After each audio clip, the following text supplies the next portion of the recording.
म्हणण्याकरिता जी वचन आहे ते आपण ऐकूया.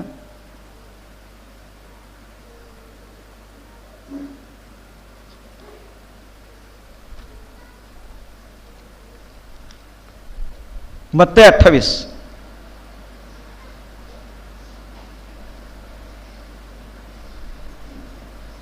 1 ते 15.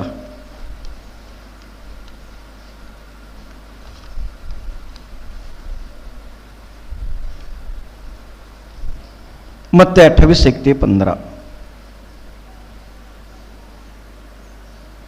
शब्बातानंतर आठवड्याचा पहिला दिवस उजाडताच मगदालिया मरिया व दुसरी मरिया या कबर पाहण्यास आल्या. तेव्हा पहा, मोठा भूमिकंप झाला, कारण प्रभूचा दूत स्वर्गातून उतरला. त्याने येऊन धोंड एकीकडे लोटली आणि तिच्यावर तो बसला. त्याचे रूप विजेसारखे होते व त्याचे वस्त्र बर्फासारखे होते. त्याच्या भयाने पहारेकरी थरथर कापले व मृतप्राय झाले. देवदूताने त्या स्त्रियास म्हटले, तुम्ही भिवू नका. वधस्तंभावर खिळलेल्या येशूचा तुम्ही शोध करत आहात हे मला ठाऊक आहे. तो येते नाही, कारण त्याने सांगितल्याप्रमाणे तो उठला आहे. या, तो निजला ते स्थळ पहा आणि लवकर जाऊन त्याचे शिष्यास सांगा की तो मेलेल्यातून उठला आहे. पहा, तो तुमच्या आधी गालिलात जात आहे. तेथे तो तुमच्या दृष्टीस पडेल. पहा, मी तुम्हाला सांगितले आहे. तेव्हा त्या स्त्रिया भीतीने व हर्षातिशयाने कबरीपासून लवकर निघून त्याच्या शिष्यास हे वर्तमान सांगण्यास धावत गेल्या. मग पहा, येशू त्यास भेटून म्हणाला, कल्याण असो. त्यांनी जवळ जाऊन त्याचे चरण धरून नमन केले. तेव्हा येशूने त्यास म्हटले, भिवू नका. जा, माझ्या भावास सांग की त्यांनी गलिलात जावे. तेथे मी त्यांच्या दृष्टीस पडेन. त्या जात असता पहा, पहारेकरीतील कित्येकाने नगरात जाऊन झालेले सर्व वर्तमान मुख्य याजकास सांगितले. तेव्हा त्यांनी व वडिलांनी मिळून मसलत केली आणि शिपायास पुष्कळ पैसे देऊन सांगितले की आम्ही झोपेत असताना त्याच्या शिष्याने रात्री येऊन त्याला चोरून नेले असे म्हणा. आणि ही गोष्ट सुभेदाराच्या कानावर गेली तर आम्ही त्याची समजूत घालून तुम्हाला निर्धास्त करू.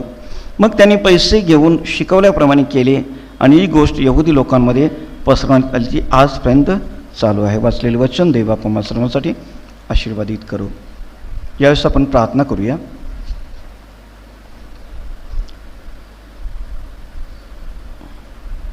सर्व समर्थ देवबापा, आकाश आणि पृथ्वी याच्या निर्माणकर्त्या देवबापा, आज आम्ही ज्या वचनावर मनन करणार आहोत, चिंतन करणार आहोत, ते वचन, ते मनन चिंतन आम्हा सर्वांसाठी आशीर्वादित कर. आज आम्ही तुझ्याकडे येतो आणि देवबापा आम्ही प्रार्थना करतो निखिल धनवडे याच्यासाठी. काल त्याचा वाढदिवस झाला. प्रभू देवबापा, तू त्याचा जन्म झालेल्या क्षणापासून तू त्याचा आत्तापर्यंत सांभाळ केला आहे, याबद्दल आम्ही तुझ्या पवित्र नावाला धन्यवाद देतो. पवित्र देवबापा, आभार मानतो. तो अगदी लहानपणापासून संडे स्कूलमध्ये तो येतो, सीएमध्ये देखील तो असतो, चर्चमध्ये देखील देवपा तो येत असतो. त्याच्यासाठी तुझे आभार मानतो. प्रार्थना करतो देवपा, त्याचं आध्यात्मिक जीवन तो इथून पुढे देखील आशीर्वादित कर. बापा, तो या लहान वयात देखील कामाला जातो, त्याच्या कामामध्ये देखील त्याला सहाय्य कर. देवबापा, त्याच्या जीवनामध्ये तुझ्या योजना निखिलच्या जीवनामध्ये तू पूर्णत्वास नाही अशी प्रार्थना करतो, विनंती करीतो. तुझं आणि त्याचं नातं अधिक दृढ होऊ दे. तुझ्या तारणामध्ये निखिलला आशीर्वादित कर. तुझं गौरव करण्याकरिता त्याला सहाय्य कर. दीर्घायुष्य दे, वयोवृद्धी दे, निरोगीपण दे, संरक्षण दे अशी प्रार्थना करतो. सोनालीला देखील, सोनाली कांबळे यांना देखील तुझ्या आरोग्याची गरज असताना बाप्पा दया कर, पित्या कृपा कर. तू आरोग्य देतो, तू निरोगीपण देतो. तुझ्या दयेकृपेनं सोनालीला तुझं आरोग्य आणि त्यांना तुझं निरोगीपण दे. प्रार्थना विनंती प्रभू येशू ख्रिस्ताच्या द्वारे केली म्हणा बाप्पा, आमेन. देवबापाची स्तुती असो की पुन्हा एकदा देवबापानं आज आपल्याला त्याच्या उपासना मंदिरामध्ये ही उपासना करण्याची संधी आम्हाला देऊ केली आहे. आज ज्या शास्त्रभाग आपण वाचला त्यातून आपल्याला लक्षात आला आहे की हा शास्त्रभाग पुनरुत्थानाचा तो शास्त्रभाग आहे. आणि मग च्या शास्त्रभागामध्ये या ठिकाणी आपण काही गोष्टी पाहण्याचा प्रयत्न करणार आहोत. या शास्त्रभागामध्ये 2 संभाषणं आहेत. पहिलं संभाषण आहे की त्या स्त्रियांशी देवदूत बोलला. जर आपण पाहिलं की त्या स्त्रिया कबरीकडे गेल्या होत्या आणि मग त्या स्त्रियांशी देवदूत बोलला. 5व्या वचनामध्ये म्हटलेलं आहे, देवदूत त्या स्त्रियास म्हटले, तुम्ही भिवू नका.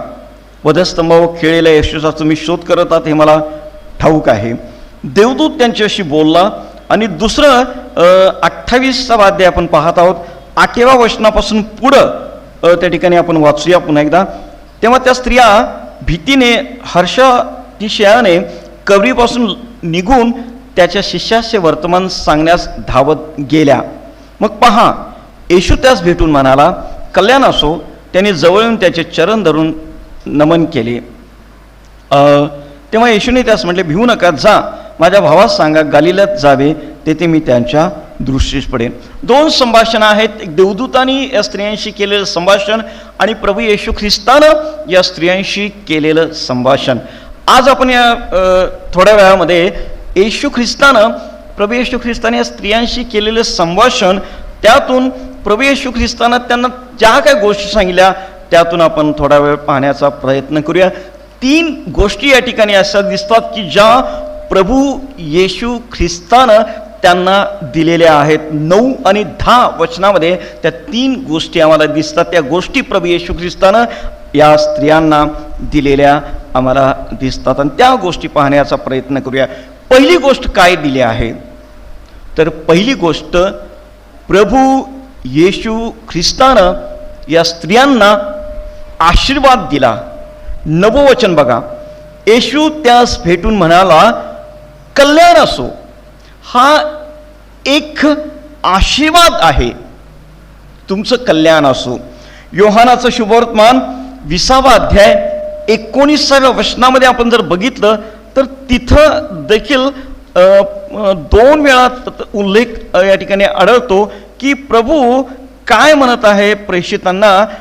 19व्या वचनामध्ये असं दिसतं, त्याच दिवशी म्हणजे आठवड्याच्या पहिल्या दिवशी संध्याकाळी जेथे शिष्य होते तेथील दारे यहुद्यांच्या भीतीमुळे बंद असता येशू आला, मध्ये उभा राहून म्हणाला, तुम्हाला शांती असो. पुढं 21व्या वचनामध्ये आम्हाला असं दिसतं की त्या ठिकाणी देखील तो म्हणतो, तुम्हाला शांती असो. या दोन्ही वचनामध्ये आम्हाला असं दिसतं की प्रभू येशू ख्रिस्त या स्त्रियांना भेटून पहिली गोष्ट त्यानं दिली आहे की त्यांना दिलेला तो आशीर्वाद आहे, तुमचं कल्याण असो. हा एक आशीर्वाद आहे जो प्रभू येशू ख्रिस्तानं पहिल्या भेटीमध्ये त्यांना दिलेला आम्हाला दिसून येतो. आशीर्वाद द्यावा ही सर्वसमर्थ देवबापाची मनुष्यासाठी पहिल्यापासून योजना होती.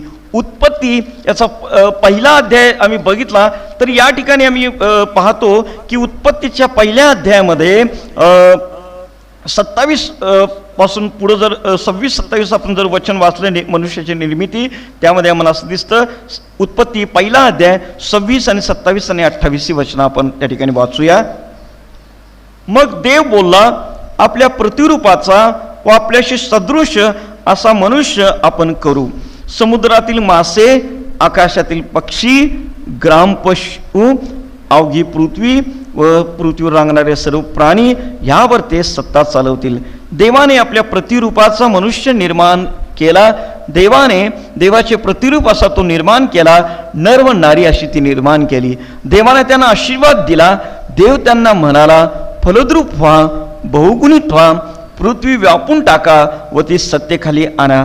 समुद्रातील मासे, आकाशातील पक्षी व पृथ्वीवर संचार करणारे सर्व प्राणी यांच्यावर सत्ता चालवा. आणि 29व्या वचनामध्ये देखील पुढं सगळं तेच दिसतं. अगदी सुरुवातीला देव मनुष्याशी जे बोललेला शब्द आहे, काय बरं आहे असं दिसतं या ठिकाणी, की देवानं आपल्या प्रतिरूपाचा मनुष्य निर्माण केला. आणि मग देवाने आपल्या प्रतिरूपाचा मनुष्य निर्माण केला, देवाने आपल्या प्रतिरूपाचा तो निर्माण केला, नर व नारी अशी ती निर्माण केली. आणि देव पहिलीच गोष्ट त्यांच्याशी बोलला आहे ती आशीर्वचनं आहेत. तो आशीर्वादाचा शब्द त्या ठिकाणी देव बोलला आहे हे आम्हाला दिसतं. देव त्यांना काय म्हणतो? देव त्यांना म्हणाला, फलद्रूप व्हा, बहुगुणित व्हा, पृथ्वी व्यापून टाका व ती सत्तेक खाली आणा. देवानं त्यांना दिलेला हा एक आशीर्वाद आहे असं आम्हाला या ठिकाणी दिसून येत आहे. आणि म्हणून त्या ठिकाणी देव यातून हे दिसतं की देव बाप्पाला मनुष्याला आशीर्वादित करायचं आहे. देव बापाची ही इच्छा आहे की मी निर्माण केलेला मनुष्य सदैव आशीर्वादित असावा, ही त्याची इच्छा आहे, ही त्याची योजना आहे, हा त्याचा संकल्प आहे. आणि मग जे आदामाशी देव पहिल्यांदा शब्द बोलला तेच शब्द त्या ठिकाणी प्रभू येशू ख्रिस्त देवाचा पुत्र त्याचं पुनरुत्थान झाल्यानंतर आशीर्वचनाचे शब्द तो त्यांच्याशी बोलला आहे. तुमचे कल्याण असो असं तो या ठिकाणी बोलला आहे. कल्याण हा देवानं दिलेला मनुष्यासाठी एक मोठा आशीर्वाद आहे. आणि मग आपल्या सर्वांच्या परिचयाचं वचन आहे स्तोत्र 23. आणि स्तोत्र 23मध्ये आपण हे स्तोत्र तोंडपाठ आपल्या सर्वांचं आहे. 6व्या वचनामध्ये स्तोत्रकर्त्यानं प्रकट केलेला विश्वास या ठिकाणी आम्हाला दिसतो, देवावरचा विश्वास या ठिकाणी दिसतो. आणि तो काय म्हणतो 6व्या वचनामध्ये, खरोखर माझ्या आयुष्याचे सर्व दिवस मला कल्याण व दयाही लाभतील आणि परमेश्वराच्या घरात मी चिरकाल राहीन. तो असं म्हणतो की कल्याण हे माझ्या जीवनामध्ये, माझ्या आयुष्यामध्ये मला सर्व दिवस, जितके दिवस देवानं मला या जगामध्ये ठेवला आहे त्या आयुष्याच्या सर्व दिवसामध्ये मला देवापासून कल्याण प्राप्त होईल असं स्तोत्रकर्ता या ठिकाणी म्हणत आहे. देव हा आपलं कल्याण करणारा देव आहे. जर आपलं जे वर्धापन दिन झाला त्या वर्धापन दिनाच्या निमित्तानं आपण ज्या सभा आयोजित केलेल्या होत्या, जर आपल्याला आठवत असेल तर यावर एक संदेश झाला होता. राज धुजाड यांनी कल्याण या विषयावर, कल्याण करणारा देव आणि तो कशा प्रकारे कल्याण करतो याविषयी त्यांनी विस्तृतपणे संदेश दिलेला होता. आणि म्हणून पहिली गोष्ट या ठिकाणी हेच दिसते, येशू ख्रिस्ताने त्यांना काय दिलं तर तो आशीर्वाद दिला, तुमचं कल्याण असो असं तो बोलला आहे. आणि म्हणून पुनरुत्थित प्रभू येशू ख्रिस्त हीच त्याची अपेक्षा आहे, हीच त्याची योजना आहे, हीच त्याची इच्छा आहे, हाच त्याचा कळवळ आहे की माझे लोक आशीर्वादित असावे. आणि त्यांना दिलेला हा एक आशीर्वाद आहे असं आम्हाला दिसतं. आणि तो कल्याण हा आशीर्वाद त्यानं आपल्या शिष्यांना दिला असं आम्हाला या ठिकाणी दिसून येत आहे. आणि त्या आशीर्वादाचा त्याच्या या स्त्रियांनी स्वीकार केलेला देखील आम्हाला दिसून येतो. आणि तो प्रभू येशू ख्रिस्ताचा आशीर्वाद त्यावेळी देखील त्या स्त्रियांसाठी होता, आज देखील त्याच्या शिष्यांसाठी, त्याच्या प्रिय लेकरांसाठी तो आशीर्वाद वचनं आज देखील आम्हासाठी उपलब्ध आहेत. आज देखील त्या आशीर्वाद प्रभू येशू ख्रिस्त आम्हाला देत आहे. आज देखील तो आशीर्वाद तो आम्हाला देऊ इच्छित आहे. तो आशीर्वाद इतकंच आम्ही तो आशीर्वाद स्वीकारण्याची गरज आहे. तो स्वीकारून त्या आशीर्वादामध्ये जीवन जगण्याची गरज आहे. तो आशीर्वाद आमच्यापासून परत घेतला जाऊ नये, तो आशीर्वाद आमच्याकडून गमावला जाऊ नये याची काळजी घेण्याची देखील जबाबदारी तुमची आणि माझी आहे. प्रभू येशू ख्रिस्त त्यांना म्हणतो तुमचे कल्याण असो. आज देखील प्रभू येशू ख्रिस्ताचे शब्द तुमच्यासाठी आणि माझ्यासाठी आहे. पुनरुत्थित प्रभू येशू ख्रिस्ताचे शब्द तुमच्यासाठी माझ्यासाठी आहेत, तुमचे कल्याण असो. दुसरी गोष्ट प्रभू येशू ख्रिस्तानं काय त्यांना दिली? धैर्य दिलं आहे. धैर्याचं वचन प्रभू येशू ख्रिस्तानं त्यांना दिलेला आहे असं मला दिसत. 10वं वचन बघा. तेव्हा येशूने त्यास म्हटले, भिवू नका. धैर्याचं अभिवचन, धैर्य त्यांना दिलेलं आहे. भिवू नका हे प्रभू त्यांना सांगताना आम्हाला या ठिकाणी दिसून येत आहे. या स्त्रियांची अवस्था असेच दिसते की त्या जेव्हा त्या ठिकाणी कबरेकडे गेलेल्या आहेत आणि मग त्या ठिकाणी रिकामी कबर बघून त्या ठिकाणी किंवा त्या ठिकाणी त्या देवदूताला बघून त्या ठिकाणी त्या असं म्हटलेलं आहे घाबरलेल्या आहेत. आणि मग त्या देवदूताचं रूप होतं विजेसारखं होतं, वस्त्र बर्फासारखे शुभ्र होते. त्याच्या भयाने पहारेकरी थरथर कापले व मृतप्राय झाले. देवदूत देखील त्यांना स्त्रियांना म्हणतो, तुम्ही भिवू नका. त्यांनी रिकामी कबर बघून त्या घाबरलेल्या आहेत. कदाचित देवदूतांना बघून देखील त्या घाबरल्या असतील किंवा त्या ठिकाणी मृतप्राय झालेले घाबरलेले थरथर कापलेले जे पहारेकरी त्यांना देखील त्या बघून घाबरले असतील. सगळी परिस्थिती त्या ठिकाणी भीतीजनक होती. आधीची परिस्थिती देखील भीतीजनक होती. प्रभू येशू ख्रिस्ताला वधस्तंभावर खेळलेलं होतं. ती परिस्थिती भयानक होती, भीतीजनक होती. त्यामुळे त्या घाबरलेल्या होत्या. त्या भयामध्ये त्या होत्या. कबरेवर आल्यानंतर त्या ठिकाणी रिकामी खबर बघून त्या घाबरल्या असतील. ह्या सगळी परिस्थिती त्यांना भीतीजनकच होती. आणि म्हणून त्या ठिकाणी त्यांना प्रभूनं दुसरी गोष्ट दिली आहे. त्यांना धैर्य दिलं आहे, त्यांना सामर्थ्य दिलं आहे, त्यांना शक्ती दिली आहे. भीतीवर विजय मिळवण्याकरिता प्रभू येशू ख्रिस्तानं त्यांना धैर्याचे शब्द त्या ठिकाणी दिले आहे. भीतीवर विजय मिळवण्याकरिता प्रभू येशू ख्रिस्तानं त्यांना त्या ठिकाणी सामर्थ्य दिलेलं या ठिकाणी आम्हाला दिसून येतं. प्रभू म्हणतो, भिवू नका असं प्रभू त्यांना म्हणत आहेत. आज देखील पुनरुत्थित प्रभू, जर भिवू नका हा संदेश आपण बघितला तर भिवू नकाचा संदेश वारंवार आम्हाला पाहावयास मिळतो. जेव्हा देवदूतानं प्रभू येशू ख्रिस्ताच्या जन्माच्या वेळेस जो संदेश दिला, तो मरियाला देखील म्हटलं भिवू नको. ते मेंढपाळांना देखील सांगण्यात आलं भिवू नका. भिवू नका हा संदेश अगदी प्रारंभापासून त्या ठिकाणी देण्यात आलेला आहे. जुन्या करामध्ये देखील देवाच्या लोकांना सदैव देवानं भिवू नका हा संदेश दिला आहे. तुमच्या जीवनाच्या वाटचालीमध्ये मी तुमच्या सोबत आहे, भिवू नका. कोणत्याही परिस्थितीला भिवू नका, कोणत्याही परिस्थितीला घाबरू नका.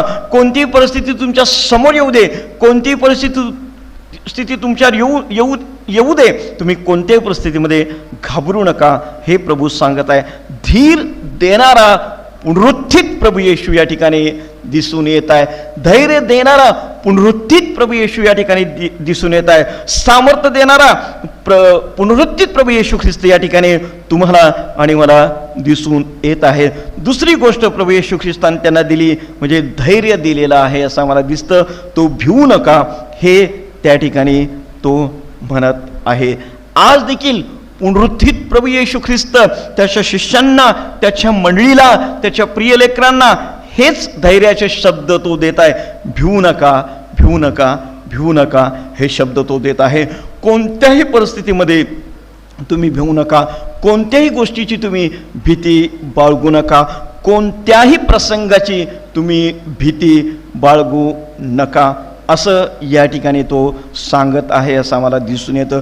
बऱ्याचदा कधी आश्चर्य वाटतं, दुःख देखील वाटतं. अनेक आम्ही असं म्हणतो की असं विश्वासणारे बघतो की जे खूप विश्वासामध्ये मजबूत आहेत असे विश्वासणारे आम्ही बघतो.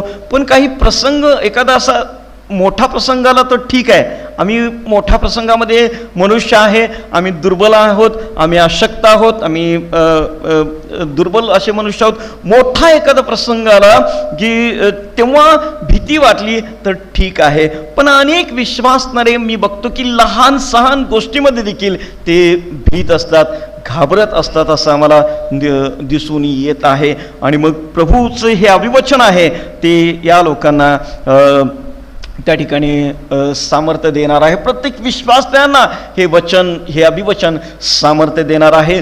कोणतीही परिस्थिती असो, कोणताही प्रसंग असो, भिवू नका. कोणत्याही परिस्थितीतून तुम्ही जात असला, भिवू नका.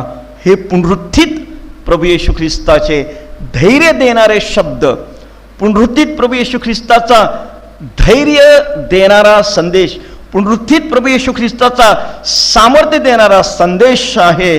आणि तो संदेश त्या ठिकाणी आपण स्वीकारून प्रत्येक परिस्थितीला सामोरं जाणं हे गरजेचं आणि महत्त्वाचं आहे. मी सांगितले की मनुष्य म्हणून आपण दुर्बल आहोत, अशक्त आहोत, तरी देखील मला भीती वाटणार, ह्या सगळ्या गोष्टी खऱ्या आहेत. पण त्या प्रत्येक वेळी त्या पुनरुत्थित प्रभू येशू ख्रिस्ताच्या वचनावर, त्या प्रभू येशू ख्रिस्ताच्या अभिवचनावर, त्या प्रभू येशू ख्रिस्ताच्या दिलेल्या धैर्याच्या शब्दावर आपण आपलं लक्ष सदैव सदैव सदैव केंद्रित करणं गरजेचं आहे.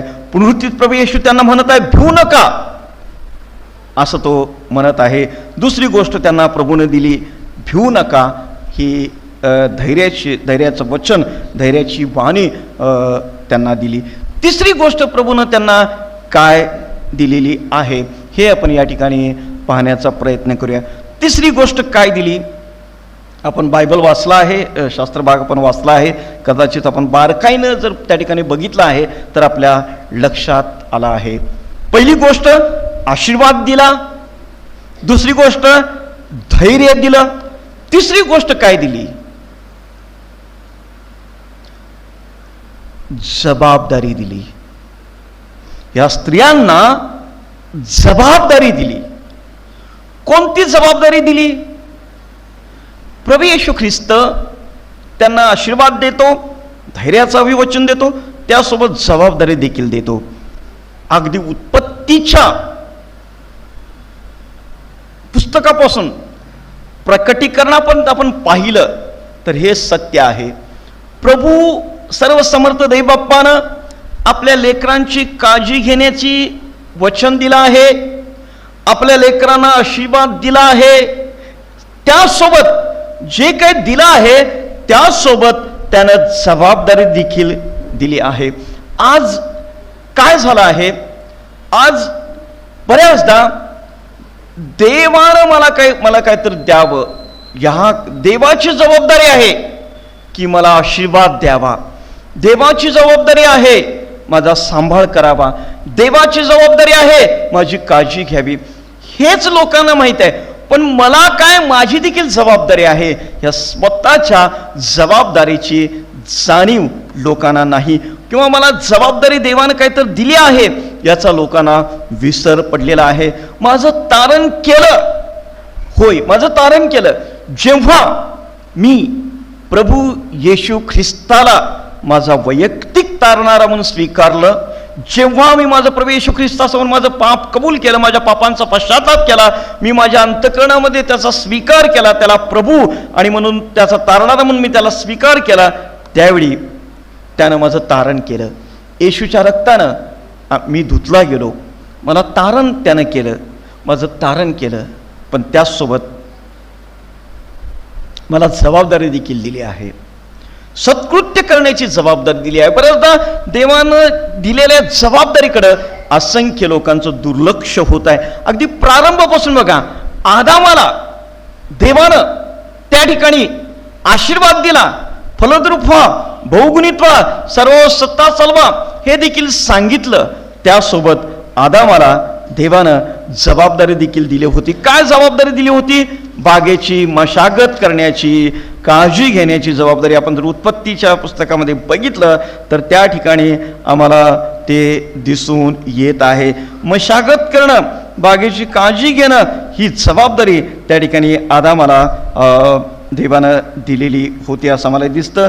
उत्पत्ती 2 अध्याय 5व्या वचनामध्ये आम्हाला त्या ठिकाणी दिसतं. आणि पुढे जर आम्ही वचनामध्ये बघितलं तर त्या ठिकाणी दिसतं बागेची काळजी घेण्याची जबाबदारी आदामाला देण्यात आली होती. अगदी प्रारंभापासून इस्रायल लोकांना देवानं आशीर्वादित देण्याचं अभिवचन दिलं होतं, तो आशीर्वाद देत होताच, त्यासोबत त्याची उपासना करण्याची जबाबदारी देवानं त्यांना दिली होती, त्याच्या आज्ञा पाळण्याची जबाबदारी देवानं त्यांना दिली होती असं आम्हाला दिसतं. या ठिकाणी देखील प्रभू येशू ख्रिस्तानं त्यांना आशीर्वाद दिला, धैर्य दिलं, त्यासोबत त्यांना एक जबाबदारी देखील दिली असं आम्हाला या ठिकाणी दिसून येतं. आणि जर जबाबदारी कोणती आहे हे आपल्या आता लक्षात आलं असेल आणि मग मी ती जबाबदारी त्या ठिकाणी सांगतो. आपण ते वचन वाचूया, 10वं वचन. तेव्हा येशू त्यास जवळ येऊन येशूने त्यास म्हटले, भिवू नका, जा माझ्या भावास सांगा. जबाबदारी दिली. स्त्रियांनो, तुम्ही मला आता बघितलं आहे, माझ्याशी तुम्ही बोलला आहात, आता काय करा, ही जबाबदारी आहे, जावा आणि माझ्या भावास तुम्ही सांगा. शिष्यांना प्रभू म्हणत आहे, माझे भाऊ, माझ्या भावानं जाऊन सांगा. काय सांगा? त्यांनी गालिलात जावे, तेथे मी त्यांच्या दृष्टीस पडेन. कबरेकडे येऊ नका. आता काय, त्या कबरेकडे काय नाही, रिकामी कबर आहे, त्या कबरेमध्ये काहीच नाही, त्या कबरेकडे आता काहीच नाही. त्या कबरेकडे येऊ नका. माझा शोध घेण्यासाठी कबरेकडे येऊ नका. एक वचन आपल्या सर्वांच्या परिचयाचे आहे, पण आपण दुर्लक्ष करतो. तुम्ही जिवंतांचा शोध बर, ज्यांनी सांगितलं त्यांना आणखीन एक प्रश्न, काय हो, तुम्ही तुमच्या जे कोण आजोबा असतील, आजी, त्यांच्या कबरेकडे जाता काय हो? 25 वर्ष झाली, 30 वर्ष झाली, तरी अनेक लोक त्या कबरेकडे जातात. जिवंतांचा शोध मेलेल्यामध्ये का घेता?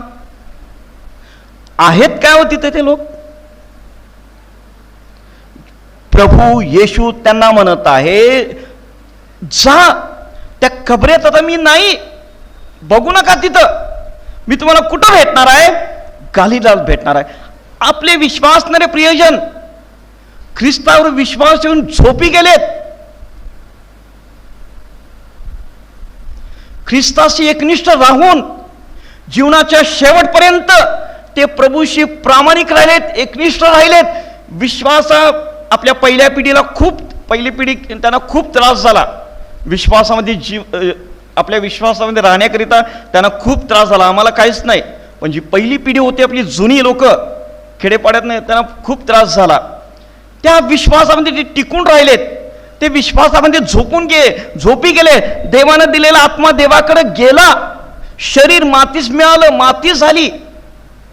आता त्यांचा आत्मा देवासमोर आहे. ते आता महानिद्रा असं घेतलेलं, असं म्हटलेलं आहे. आता त्यांचा आणि आमचं भेट, थोडं या विषयांतर थोडं माझं होत आहे, मी थोडं विषयांतर करत आहे. आता आपल्या भेटण्याचं ठिकाण ते नाही, आता भेटण्याचं ठिकाण स्वर्ग आहे. त्या ठिकाणाहून प्रभू येशू ख्रिस्त येणार आहे. त्या ठिकाणी आपल्याला जायचं. आता कुणाही विश्वासणाऱ्यानं त्यांच्या मरण पावलेल्या लोकांचा शोध घेण्यासाठी कबरेकडे जाण्याची गरज नाही, हे वचन त्या ठिकाणी आम्हाला सांगत आहे. आता मूळ मुद्द्याकडे आपण येऊया. प्रभू काय म्हणतो, मूळ संदेशाकडे आपण येऊया. प्रभू येशू ख्रिस्त काय म्हणतो? स्त्रियांना, माझ्या भावांना जाऊन सांगा. काय सांगा? तुम्ही गालिलात जावे, तेथे मी त्यांच्या दृष्टीस पडेन. त्यांना सांगा, पेत्राला सांगा, याकोबाला सांगा, योहानाला सांगा त्यांना, गालिलात जा, तिथं प्रभू येशू ख्रिस्त तुम्हाला भेटणार आहे, त्यांच्या दृष्टीस पडणार आहे. ही जबाबदारी त्या ठिकाणी प्रभू येशू ख्रिस्तानं त्या स्त्रियांना दिलेली आम्हाला दिसून येते. आज तुम्हाला आणि मला देखील यातून हाच बोध आहे. प्रभू येशू ख्रिस्तानं आम्हाला आशीर्वाद दिला आहे, तो देत आहे. त्या आशीर्वादामध्ये आपण राहत आहोत. तो आशीर्वाद त्या ठिकाणी ओसांडून काही वेळा वाहताना आम्हाला दिसून येत आहे.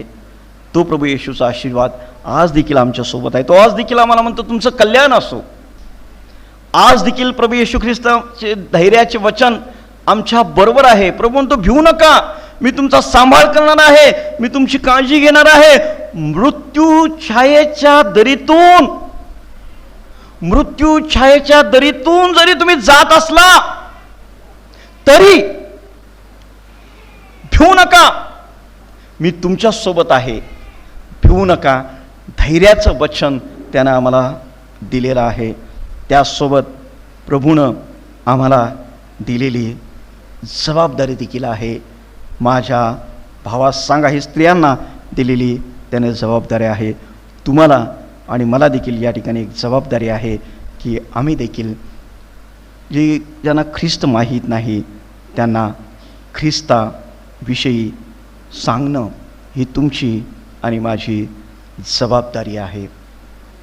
माझं तुमचं तारण झालं आहे, जर तारण स्वीकारलेलं आहे तर त्या ठिकाणी सत्कृत्य करणं.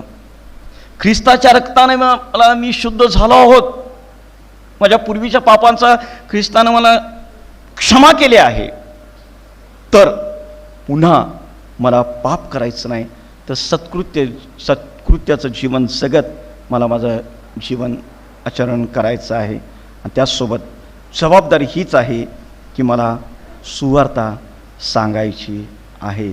ज्यांना ख्रिस्त माहिती नाही त्यांना ख्रिस्त सांगण्याची जबाबदारी आहे. प्रभू येशू ख्रिस्त माझ्या, बऱ्याचदा आपण हे ऐकलेलं आहे, हे वाक्य आपण बऱ्याचदा, हे संदेश बऱ्याचदा आपण ऐकला आहे. प्रभू येशू ख्रिस्त माझ्या जीवनातून प्रकट करायचा आहे, माझ्या कृतीतून प्रभू येशू ख्रिस्त मला गाजवायचं आहे आणि मला प्रभू येशू ख्रिस्ताविषयी लोकांना सांगायचं आहे. विविध प्रसंग येतात, त्या प्रसंगाच्याद्वारे आपल्याला काही बाजारात जाऊनच सांगावं असं काही नाही, प्रसंग येतात, संधी येतात, तसं आम्हाला सांगायला पाहिजे. गेल्या आठवड्यामध्ये माझ्या मित्राच्या घरी मी गेलो होतो.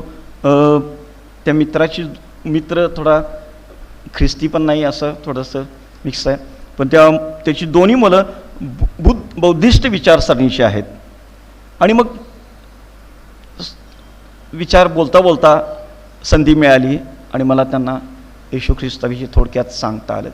आपण आपल्या मित्रांच्याकडे जातो, आपल्या नातेवाईकांच्याकडे जातो, बोलता संधीची वाट पाहून आपण बोलता संधी मिळाली तर आपण त्यांना प्रभू येशू ख्रिस्ताविषयी सांगू शकतो.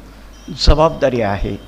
चांगली कृत्य करत जीवन जगणं ही देवानं आम्हाला दिलेली जबाबदारी आहे. त्याची उपासना करून त्याचं गौरव करणं ही देवानं दिलेली आम्हाला जबाबदारी आहे. देवानं आम्हाला दिलेल्या कृपादानांचा, कुणाला काय कृपादान, वेगवेगळी कृपादानं आहेत, वेगवेगळ्या कला आहेत, वेगवेगळी कौशल्य आहेत, त्याचा उपयोग देवाच्या मंडळीसाठी, त्याचा उपयोग देवराज्याच्या वाढीसाठी करणं ही जबाबदारी आहे. आणि ख्रिस्त राज्याची सुवार्ता सांगणं ही देखील तुमची आणि माझी जबाबदारी आहे. स्त्रियांना प्रभू येशू ख्रिस्तानं 3 गोष्टी दिल्या. आशीर्वाद दिला, तुमचे कल्याण असो. स्त्रियांना प्रभू येशू ख्रिस्तानं धैर्य दिलं, भिवू नका, हे धैर्याचं वचन, सामर्थ्याचं वचन त्यांना दिलं. स्त्रियांना प्रभू येशू ख्रिस्तानं जबाबदारी दिली. माझ्या भावास सांगा, आज त्या 3 गोष्टी तुमच्यासाठी माझ्यासाठी आहेत. ख्रिस्ताच्या आशीर्वादाचा स्वीकार केला आहे, त्या आशीर्वादामध्ये आपण जीवन जगूया. तो आशीर्वाद माझ्यापासून हिरावून घेतला जाऊ नये, त्या आशीर्वादापासून मी दूर जाऊ नये याची काळजी आपण घेऊया. धैर्याचं अभिवचन आपल्या अंतःकरणात साठवून ठेवूया. धैर्याचं अभिवचन आपल्या अंतःकरणात आपण साठवून ठेवूया. आणि तिसरी गोष्ट, ख्रिस्तानं दिलेली जबाबदारी स्वीकारून त्या जबाबदारीचं योग्य रीतीनं पालन करूया. सर्व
Jaya